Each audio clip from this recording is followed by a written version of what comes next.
Fabián dijo, ¿no? Yo voy a hablar sobre desintegración de medidas. La verdad, yo voy a hacer así bastante breve. Voy a mostrar un poco de uno de los trabajos que realicé durante mi doctorado.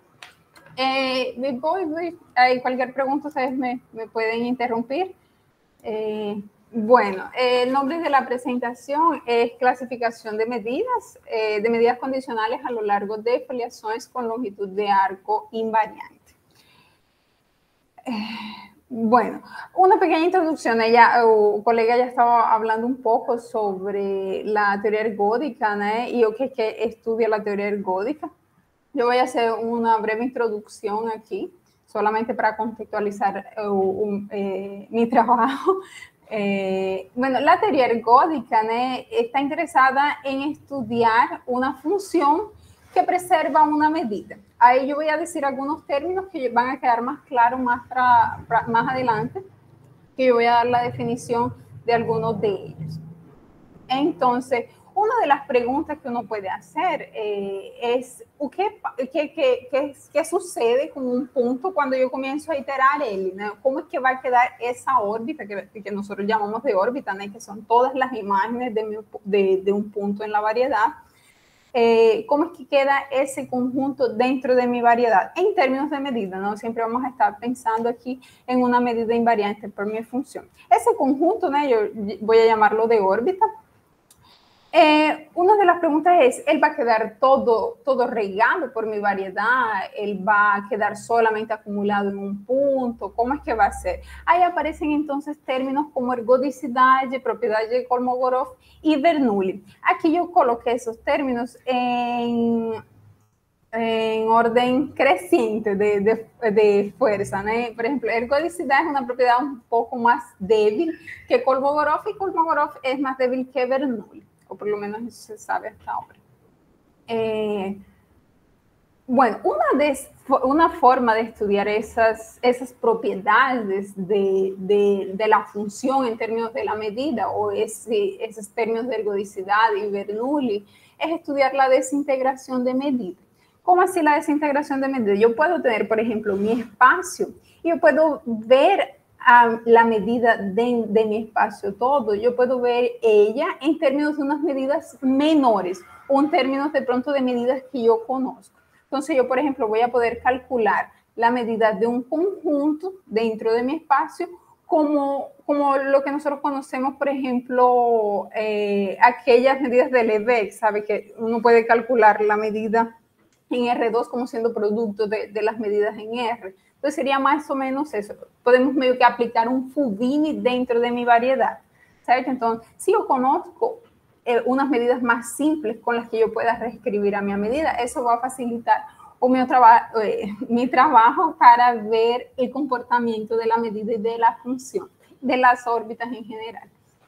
Bueno, teoría ergódica. La teoría ergódica, ¿no? Como yo dije al principio, ella está interesada en estudiar funciones definidas puede ser en variedades, en espacios métricos, en espacios topológicos. Entonces yo voy a tener una medida, normalmente aquí yo voy a hablar siempre voy a considerar X como siendo una variedad. Entonces yo voy a tener una función definida en una variedad y voy a tener una sigma álgebra, voy a considerar un espacio de medida de probabilidad. Aquí también siempre vamos a estar considerando esas medidas finitas o medidas que dan peso 1 a toda mi variedad. Entonces yo voy a decir que mi medida, ella es preservada por F o que F preserva la medida a mí si la medida de los conjuntos que son, no, si la medida de la preimagen de mi conjunto va a ser la medida del conjunto, ¿cierto? Eso para todo conjunto allí dentro de la sigma álgebra. Y yo voy a decir que un par, ¿no? F y mi es ergódico si para cualquier conjunto que fuera invariante, ¿no? Esa propiedad aquí es la que nosotros llamamos de invariante por F, él va a ser, en términos de mi medida, él va a ser todo o él va a ser nada, ¿cierto? Entonces, si yo vuelvo, por ejemplo, a la órbita, que va a ser un conjunto invariante, yo tendría que la órbita, si yo tengo un espacio ergódico, si yo tengo un par ergódico, si yo tengo que F es ergódica, entonces yo tendría que la órbita o ella va a quedar siendo todo en términos de la medida, o ella va a quedar siendo nada, ¿no? Va a quedar siendo un conjunto muy pequeño ahí en términos de medida. Bueno, como yo había dicho, ¿no? La propiedad más fuerte que nosotros conocemos de esas ergodicidades, propiedad de Kolmogorov y propiedad de Bernoulli, son medio que una forma de medir o cuán caótico es mi sistema. Nosotros conocemos hasta ahora que los sistemas más caóticos son los shifts de Bernoulli, que el colega estaba hablando ahorita, ¿no? Entonces, yo voy a querer saber cuándo es que mi sistema él va a ser equivalente a un shift de Bernoulli, ¿no? Y cuándo es que ele va a ser bien caótico. Entonces, para eso yo voy a dar así a breve definición de sistema de shift de Bernoulli, ¿no? Entonces, yo voy a considerar un conjunto como sendo unas sequências, né? Aqui eu coloquei o exemplo como sendo, por exemplo, 1, 2 e 3, certo? Então, o shift de Bernoulli vai ser aquele que você pega a sequência e vai só trasladar ali, vai trasladar uma posição de tu sequência, certo? Então, se eu considero, por exemplo, x, sendo essa sequência daqui, quando eu aplique o shift de Bernoulli, ele vai ser trasladado para a direita uma unidade, certo? Igual acontece ali com se aplico o sigma quadrado. Entonces, yo voy a decir que un sistema él va a ser Bernoulli, ¿no? Tengo un sistema aquí F con una medida invariante, va a ser Bernoulli, si él es conjugado a un shift de Bernoulli. ¿Cómo así? Entonces, si existe una función de modo que yo puedo, yo tengo esa propiedad aquí, ¿cierto? Se pasó. Yo tengo que sigma, a composición de sigma con F y va a ser equivalente a la composición de F, de H de sigma con H, de H con F, entonces me confunde un poco, ¿no? ¿Y qué significa eso? Entonces significa que yo medio que puedo comparar mi... Tranquila, Marcieli, tranquila. Es que se confunden así los idiomas. Tranquila, portuñol, no hay problema. Es portuñol, exactamente. Entonces, yo voy a tener, ¿no? Que yo medio que puedo comparar mi función con un shift de Bernoulli. O sea, yo voy a tener esas propiedades que tiene el shift de Bernoulli. Lembrando que yo no falei, né? Mas como o colega estava, eu não dije, mas como o colega estava dizendo, cuando considero este shift de Bernoulli, yo estoy considerando la sigma álgebra generada por aquellos cilindros que él estaba hablando. Y defino, entonces, las medidas dentro de esos cilindros, ¿cierto? Entonces, aquí yo voy a tener que mi sistema va a ser bien caótico. La propiedad de Kolmogorov, ella es un poquito más difícil así. Yo ni coloqué la definición de ella porque la verdad no la voy a usar. De hecho, yo no voy a usar esta propiedad tampoco, solamente era para contextualizar por qué es que es importante el estudio de desintegración de medidas, ¿no? Entonces, porque nosotros queremos saber cuándo es que existen esas propiedades de Bernoulli, cuándo es que esas propiedades son equivalentes dentro de cuáles espacios. Y ahí aparecen esos conceptos de desintegración de medidas, ¿cierto? La propiedad, como estaba diciendo, la propiedad de Kolmogorov, ella queda entre la propiedad de ergodicidad y la propiedad de Bernoulli. También existen otras propiedades que también son conocidas como mixing, topológicamente mixing, es que sí, se me olvidó la otra. Esa propiedad también, desculpa ahí. Una rua aqui faz muito hace mucho ruido por aquí. Esas propiedades también dan medio que un tipo de cuánto se mistura o mi sistema, cómo es que queda misturado, cómo es que queda mezclado el sistema ahí cuando yo voy aplicando F. Bueno, esa comparación, ¿no? Ese Bernoulli, cuando intentamos hacer eso, ahí aparece lo que se llama dinámica simbólica. Medio que yo consigo ver los iterados de F como siendo símbolos. Entonces yo voy a querer saber dónde es que quedan, en qué posiciones van a quedar cada uno de esos puntos, cada uno de esos elementos de la órbita.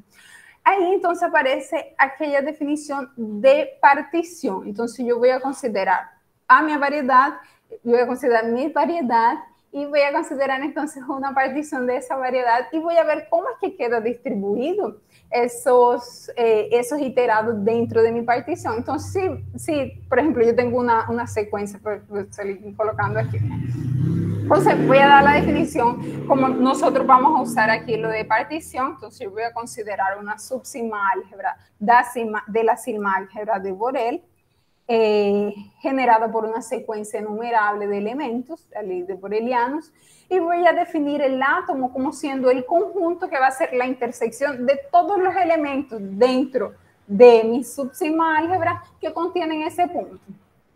Yo voy a tener que entonces esa subsima álgebra va a ser generada por SUN, ¿no? Por esa secuencia enumerable. Entonces vamos a poder escribir ese átomo como siendo la intersección en realidad de los elementos aquí de esa secuencia que lo contienen.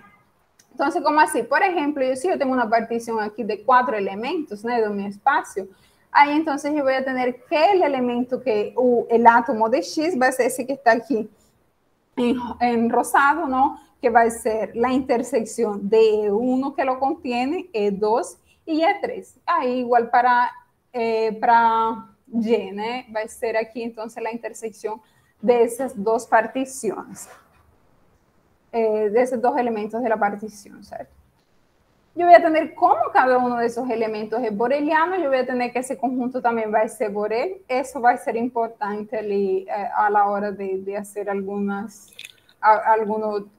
lemas, algunos resultados que necesitamos.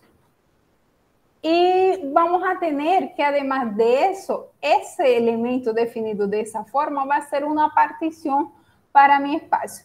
Porque acontece en realidad que cuando yo tengo eso de aquí, eso aquí no es llamado partición. En realidad yo tengo una partición cuando yo no tengo intersección entre los elementos. Entonces en realidad yo tengo que los elementos 2 a 2, ellos siempre van a ser disjuntos, ¿no? Ellos no van a tener intersección. Entonces yo había dicho, me había equivocado aquí al principio cuando dije que esa era una partición. En realidad lo que va a ser una partición va a ser la composición, la familia de elementos aquí dados por cada uno de los átomos que yo obtengo de esta forma, ¿cierto?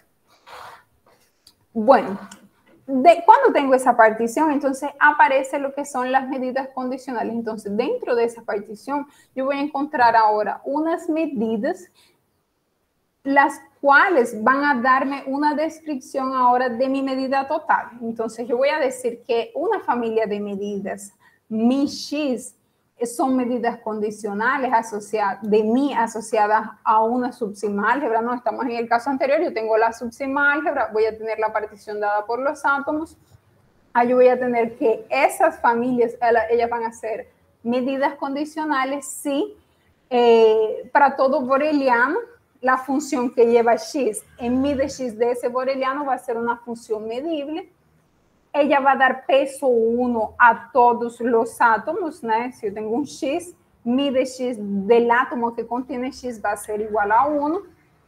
Y como yo había dicho, ¿no? Yo puedo reescribir mi medida en términos ahora de las medidas ahí menores, por decirlo de alguna forma, ¿no? Porque esas medidas, si yo pienso en variedades, yo tendría que esas medidas, ellas van a estar definidas en un espacio de dimensión menor, ¿no? Como pasa con Fubini cuando uno está en R2, en R2, por ejemplo, ¿no?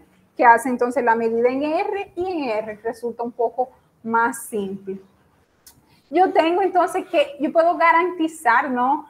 Que ese sistema, con algunas hipótesis, yo puedo garantizar de que ese sistema de medidas condicionales existe y que además de eso, él va a ser medio que único, ¿no? Él va a ser único en casi todo punto. Eso significa, ¿no? Que si yo tengo un otro sistema que satisface esas tres propiedades aquí, esos dos sistemas van a ser iguales, esas medidas van a ser iguales en casi todo punto, ¿cierto?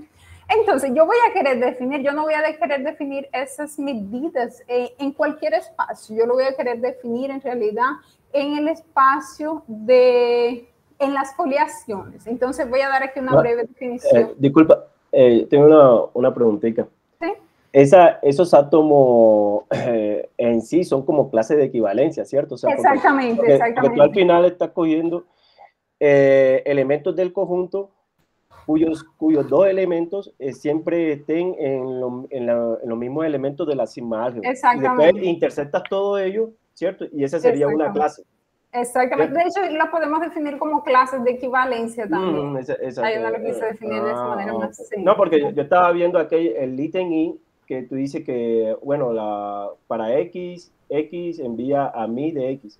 Pero si yo cambio, digamos, si ese X vive en la misma clase de otro Y, ya estoy hablando de la misma medida, ¿cierto? En ese exactamente, caso. exactamente. Okay. Así no estás hablando en términos, no es exactamente la misma medida, ¿no? Ella acaba siendo el producto, ella acaba siendo medidas equivalentes, ellas siempre van a ser equivalentes, ¿no? Sí, entendí. No, es para aclarar, digamos, que ese corchete en sí no es solamente un punto, puede tener varios puntos. Es un conjunto. Exactamente. Ok, muchas gracias. Bueno, entonces yo voy a querer definir ahora, yo voy a querer trabajar con la desintegración de medida, pero a lo largo de unas foliaciones, ¿cierto? Entonces yo voy a tener aquí, voy a considerar un abierto, ¿no? Entonces yo tengo mi variedad, y yo voy a definir una foliación dentro de esa variedad. Entonces yo voy a tener asociado a mi foliación, yo voy a asociar unos atlas, ¿cierto? Que son aquellas cartas locales. Entonces lo que voy a hacer es medio que localmente yo voy a conseguir trivializar mi variedad. O sea que si yo tengo un abierto de mi variedad, yo lo consigo ver como un abierto ahí de Rn, siendo n aquí la dimensión de mi variedad. Entonces yo coloqué aquí el ejemplo de asumiendo que la foliación es de dimensión 1, porque es el caso que yo estoy trabajando, más esas foliaciones las pueden ser de dimensión n-1, ¿cierto? Yo puedo hacer la foliación de mi medida por la foliación de mi variedad por variedades de dimensión solo menor, solo con variedades que tienen dimensión 1 a menos, ¿no? Que mi variedad todo. Yo lo que necesito es dividir por unas variedades de dimensión menor. Entonces, en este caso aquí, ¿no? Yo consigo ver dentro del abierto, yo consigo asociar entonces un abierto aquí en R, de modo que acontece lo siguiente. Si yo tengo un C fijo aquí en Rn, cuando yo hago la imagen de ese abierto aquí, de ese intervalito, él va a darme entonces aquí una curva dentro de mi abierto U, que eso es lo que vamos a llamar de placa. Esas placas en realidad son las componentes conexas ahí dentro de U, que contienen el elemento X, por ejemplo, que es el ejemplo que está dado aquí, ¿cierto? Entonces, lo que yo voy a tener es trivializando aquí, para cada abierto yo voy a trivializar mi variedad, voy a conseguirla ver en Rn como siendo ahí un abierto de Rn. Eso, ¿no? Entonces, dentro de esas variedades, dentro de esas foliaciones, yo puedo definir, esas foliaciones me van a dar también una partición para mi abierto. Entonces, yo tengo mi abierto y yo consigo particionar mi abierto por por una foliación, ¿cierto? Que van a ser todas esas curvitas de dimensión 1 dentro del abierto. Ahí eso me va a dar una partición, y dentro de esa partición yo consigo encontrar, existe un teorema que me garantiza de que existe ahí la desintegración de medidas, ¿cierto? Entonces voy a decir, aparecen dos conceptos que son importantes cuando estamos estudiando desintegración de medida a lo largo de variedades, que son las foliaciones absolutamente continuas. Y vamos a decir que una foliación es absolutamente continua si para cada caja foliada, ¿no? Ese U yo lo puedo llamar de caja foliada, ¿no? Esa carta local yo la puedo llamar de caja foliada. Entonces, si para cada caja foliada la desintegración a lo largo de esas folias o placas, como yo las llamé, va a ser equivalente a una medida de Lebesgue. bien interesante esta parte aquí, ¿no? Porque entonces yo consigo ver mi medida dentro de la hoja, dentro de la placa, como siendo una medida de la vez que ya nosotros sabemos trabajar con ella y la conocemos bien, ¿cierto? Y la otra es la desintegración, quedó en inglés aquí, la otra es desintegración atómica. Yo voy a decir que una foliación tiene desintegración atómica. Sí, la medida es soportada en suma de medidas de Dirac, ¿cierto? Entonces lo que yo estoy diciendo es que dentro de la folia existen puntos que están teniendo medida positiva, ¿cierto? Hay una cantidad innumerable de esos puntos que tienen medida 1. Bueno, ¿cómo venden el plátano allá, la yuca? ¿Cómo? Pregunta ahí para ver. No, es peor que eso de unas gafas y pasa todos los días a esta hora, pasa. Yo no entiendo. Bueno, entonces, cuando estudiamos desintegraciones, cuando estudiamos sistemas dinámicos, aparece un concepto bien importante que son propiedades de parcialmente hiperbólicos para difeomorfismo. Tenemos hiperbolicidad y parcialmente hiperbólico. Yo voy a dar la definición aquí de qué es parcialmente hiperbólico. Yo voy a decir que un difeomorfismo es parcialmente hiperbólico. Aquí siempre estoy considerando una variedad. Si yo tengo un splitting, lo que llamamos splitting, del fibrado tangente. O sea, yo voy a tener una división de mi fibrado tangente. Y ese fibrado él va a satisfacer ciertas condiciones. La primera es que yo voy a tener fibrado tangente y voy a tener 3 direcciones. Entonces, en la dirección U, yo voy a tener expansión cuando yo itero para frente. ¿No? En la dirección S, yo voy a tener contracción cuando itero para frente. Y en la dirección central, yo puedo tener tanto expansión como contracción, ¿cierto? O puede ser simétrico, por ejemplo, el comportamiento dentro de la dirección central. El hecho es que ella puede contraer,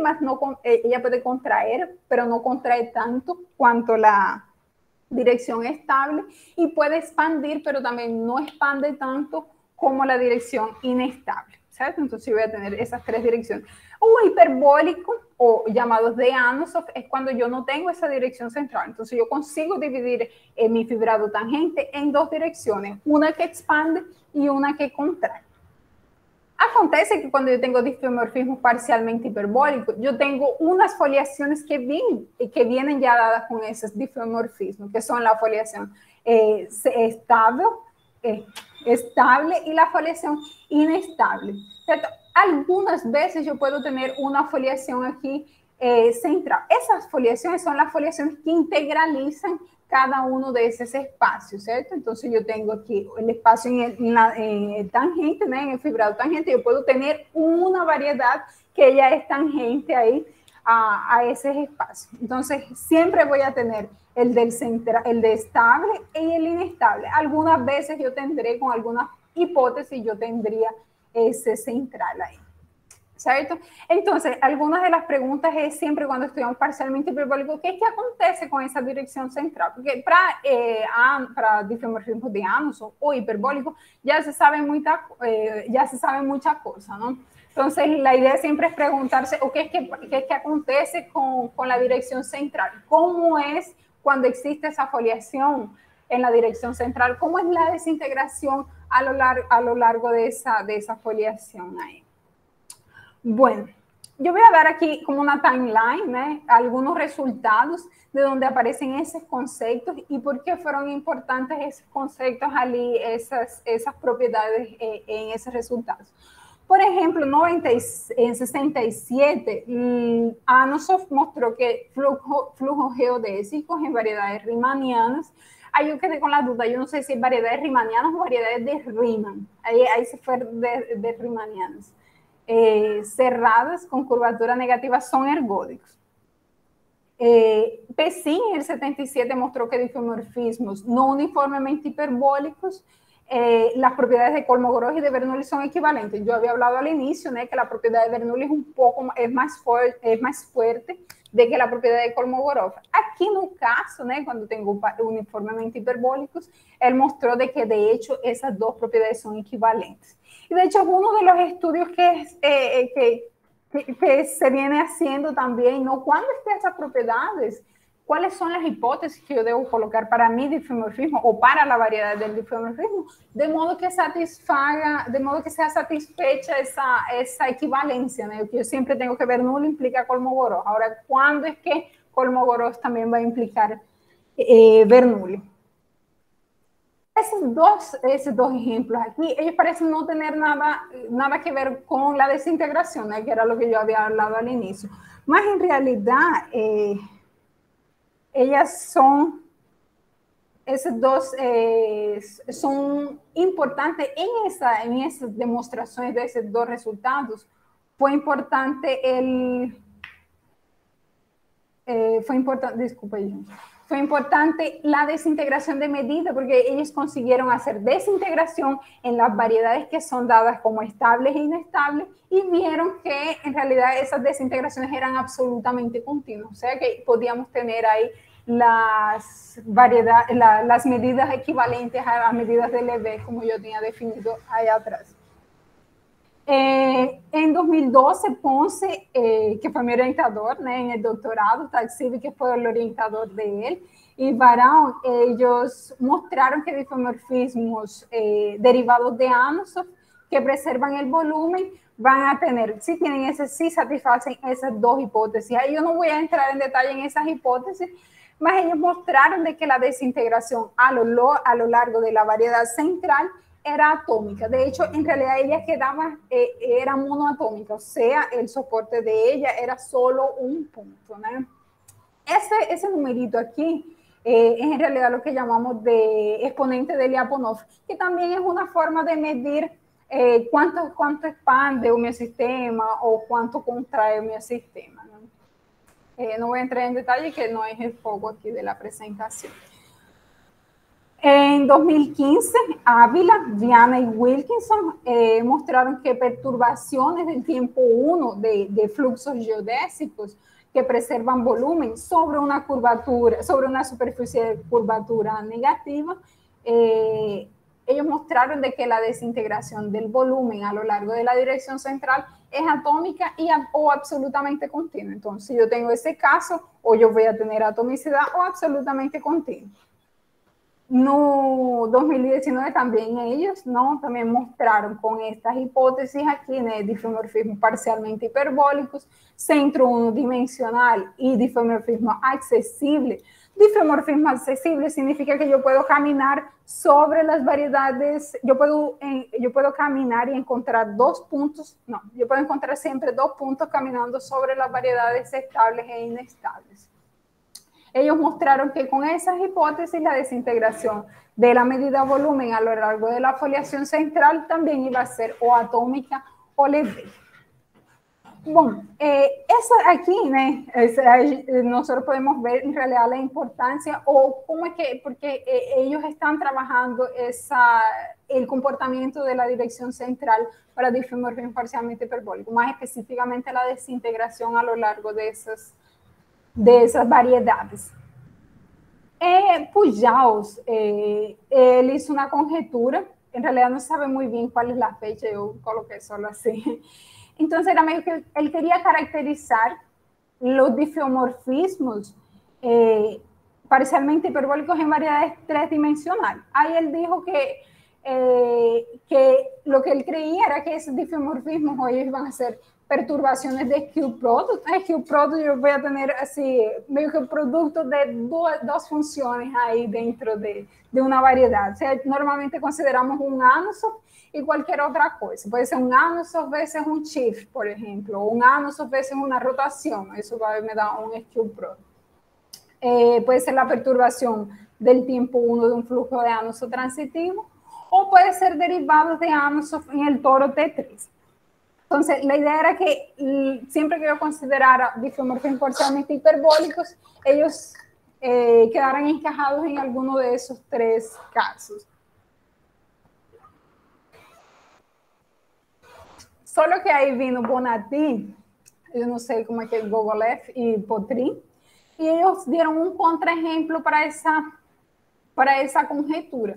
Ahí ellos construyeron una variedad y un difeomorfismo, de modo que esa variedad admitía un flujo de Anosov Fn no fuera atómico, no fuera homotópico a identidad y que F preservara volumen.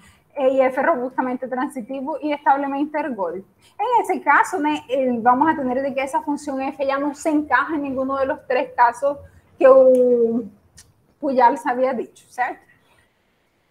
Bueno, entonces, intentando caracterizar ese difeomorfismo de variedades de dimensión 3, ¿no? Los difeomorfismos parcialmente hiperbólicos, Bonatti introduce una definición. Marcial, hoy. Tienes 2 minuticos. Está bien, está bien. Introduce una definición para los difeomorfismos parcialmente hiperbólicos que van a ser el centro topológicamente neutro. Entonces voy a decir que el centro es topológicamente neutro si, dado cualquier camino dentro de mi variedad, la longitud de él medio que no crece mucho cuando yo hago iterados, ¿cierto? Entonces voy a tener que la longitud de gamma es menor que delta y entonces eso va a implicar que la longitud de los iterados de gamma también va a quedar menor que un epsilon, ¿cierto? Para todo n ahí mayor que para todo n en C.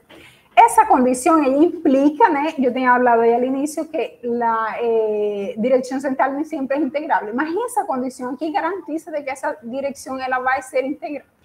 Ahí Bonatti mostró que con esas hipótesis yo consigo un sistema métrico central que va a ser invariante por F. Ahí, con ese sistema invariante, él consigue caracterizar los difeomorfismos parcialmente hiperbólicos con centro unidimensional, ¿no? Con dirección central unidimensional.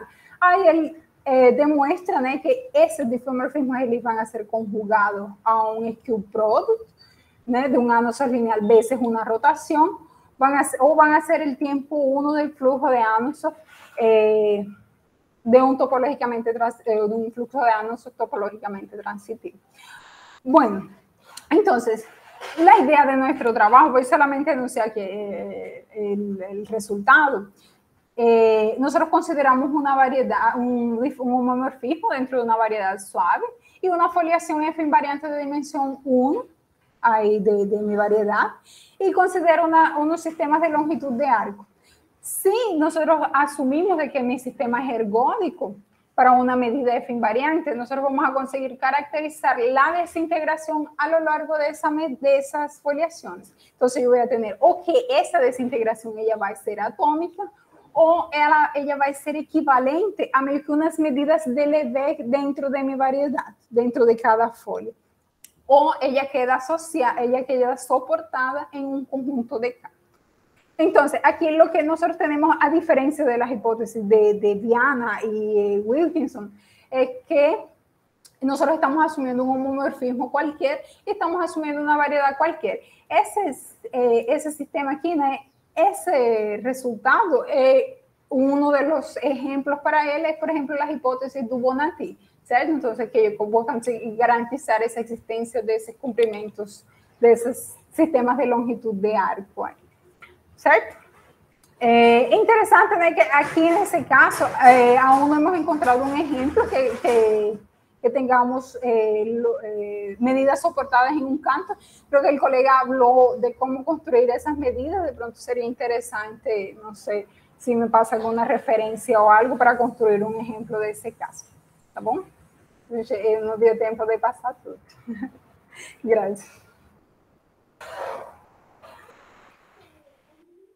Uno quiere decir tantas cosas y acaba. Bueno, muchísimas gracias, Marcieli. Si alguien tiene alguna pregunta corta.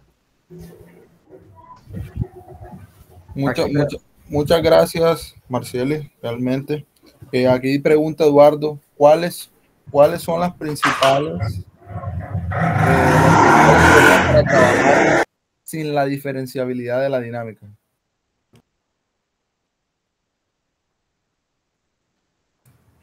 Tienes el micrófono apagado. Ahora sí. Ya, solo un minutico que se me desconectó aquí el computador.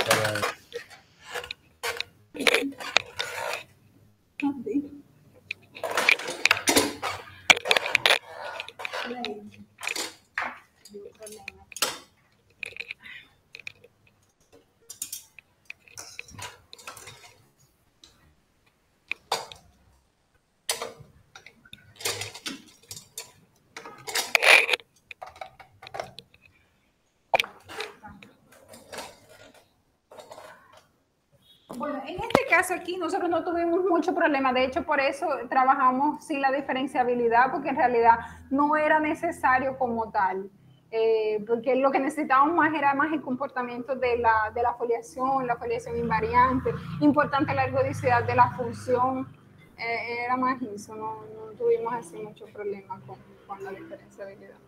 El cuento de la diferenciabilidad, ¿no? Es cuando yo, por ejemplo, quiero trabajar parcialmente hiperbólico, que yo necesito diferenciabilidad en ese caso, ¿no? Para tener aquí el splitting y todo más. Marceli, disculpa, aquí otro compañero que se llama Nicolás Arevalo pregunta, te da gracias por la charla y te pregunta que si en el último teorema, que era la función, el E sub 0, aquí interviene el flujo geodésico también. Entonces nosotros no usamos flujo geodésico, más de hecho yo estaba revisando algunas cosas sobre el flujo geodésico porque uno puede conseguir, en realidad sí, el flujo geodésico, porque es nosotros medimos el cumplimiento con el flujo geodésico, la medida ahí de la geodésica, ¿no? Es lo que da la medida ahí que nosotros definimos. Esos comprimentos de arcos que yo llamo, en realidad son esas curvas ahí serían los flujos geodésicos. Gracias, Marciela. Yo tengo una consulta. Bueno, trabajar en dinámica topológica es bastante. Espérate ahí, deja que pase esa moto. Es bastante es mi tormento complicado. Todos los días. Y porque ahí, mejor dicho, hay cualquier cosilla, pues. Cualquier de hecho, nosotros cambia tuvimos bastante cosas. Exactamente. Una pregunta, bueno, tú consideras, bueno, y primero una bibliografía sobre dónde está ese último trabajo, ese último teorema que está ahí, y también, bueno, tú trabajas nada más homeomorfismo y, o sea, puede ser nada más continuo, ni siquiera le pidas biyectividad, o eso es esencial ahí. No, es homomorfismo, tiene que ser porque yo necesito calcular, yo estoy hablando de ergodicidad dentro de mi sistema, ¿no? Es un homomorfismo, nosotros necesitamos que él sea inyectivo, biyectivo, que tenga todo, que de hecho después vamos a hacer unos flujos ahí dentro de cada abierto, de cada carta local, que es importante ahí el comportamiento de la función. Tú me dijiste otra cosa. La bibliografía de donde está. La bibliografía. Entonces, el artículo, él ya fue sometido, más está en Archive. Yo voy a mirar por aquí solo un minutico, a ver si. ¿Dónde está eso? Bueno, entonces podemos finalizar por aquí. Muchísimas gracias, Marcieli. Bueno, gracias a ustedes por la invitación.